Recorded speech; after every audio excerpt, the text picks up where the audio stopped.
Hi hello welcome to தேடை reports. இப்போ நம்ம பார்க்க போகிறது காமு காப்பி திரைப்படத்தினுடைய திரை விமர்சனத்தை பற்றி தாங்க பார்க்க போகிறோம்.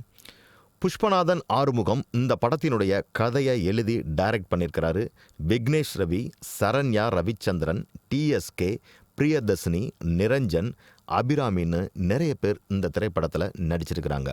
எப்போவுமே ஒரு சிலரோட வாழ்க்கையில் ஒரு ஃபேர்லி டேலா எக்ஸ்பெக்ட் பண்ணுவாங்க. அது என்னன்னா, கல்யாணம் பண்ணிக்கிட்டு சந்தோஷமா கடைசி வரையும் வாழணும்னு எதிர்பார்ப்பாங்க. ஆனால் அந்த மாதிரி ஒரு வாழ்க்கை கிடைக்குமா அப்படிங்கிறது தான் பெரிய கேள்விக்குறியா இருக்குதுங்க. கல்யாணம் ஆனவங்க கிட்ட கேட்டு பார்த்தீங்கன்னா தெரியுங்க, வாழ்க்கை ஸ்மூத்தாக போகிறதெல்லாம் ஃபேர்லி டேலில் தான் நடக்கும். ரியாலிட்டியில் அதுக்கு வாய்ப்பே இல்லைன்னு தான் சொல்லுவாங்க. புருஷன் பொண்டாட்டிக்குள்ள நடுவில் சண்டை வந்துட்டா ரெண்டு விஷயம் தாங்க நடக்கும். ஒன்று மனக்கசப்பு ஏற்படும், இல்லை அப்படின்னா நிரந்தரமாகவே பிரிஞ்சு போயிடுவாங்க. ஆனால் ஒரு சிலவங்க மற்றவங்க நம்மளை பற்றி என்ன சொல்லுவாங்க அப்படிங்கிற பயத்திலே கல்யாண வாழ்க்கை பிடிக்கலைனாலும் சந்தோஷமாக இருக்கிற மாதிரி ஒன்றா சேர்ந்து வாழ்வாங்க. இல்லைன்னா குழந்தைகளுக்காகவும் எல்லாத்தையும் பொறுத்துக்கிட்டே இருப்பாங்க. இப்போது இந்த கதையில் விக்னேஷ் ரவியும் சரண்யா ரவிச்சந்திரனையும் கல்யாணம் பண்ணிக்கிறாங்க. அதுலேயும் பெத்தவங்க சம்மதம் இல்லாமல் இவங்க 2 பேரும் காதல் கல்யாணம் பண்ணிக்கிறாங்க. ஹீரோவுக்கு ஒரு டைரக்டர் ஆகணும் அப்படிங்கிற ஆசை. அப்புறம் ஹீரோயின் ஏற்கனவே ஒரு நல்ல வேலையில் தான் இருப்பாங்க. நாட்கள் போக போக என்ன ஆகுது அப்படின்னா, இவங்க 2 பேருக்கும் நடுவில் விரிசல் வர ஆரம்பிக்குது.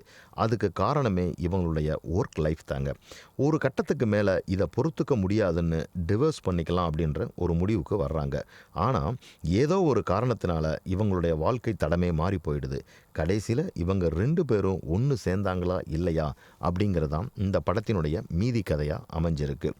இந்த படத்தில் 2வது ஒரு கப்பலை காமிச்சிருப்பாங்க. இவங்க 2 பேரோட ஸ்டோரிகளையும் பசங்க தான் தப்பு பண்ணியிருப்பாங்க.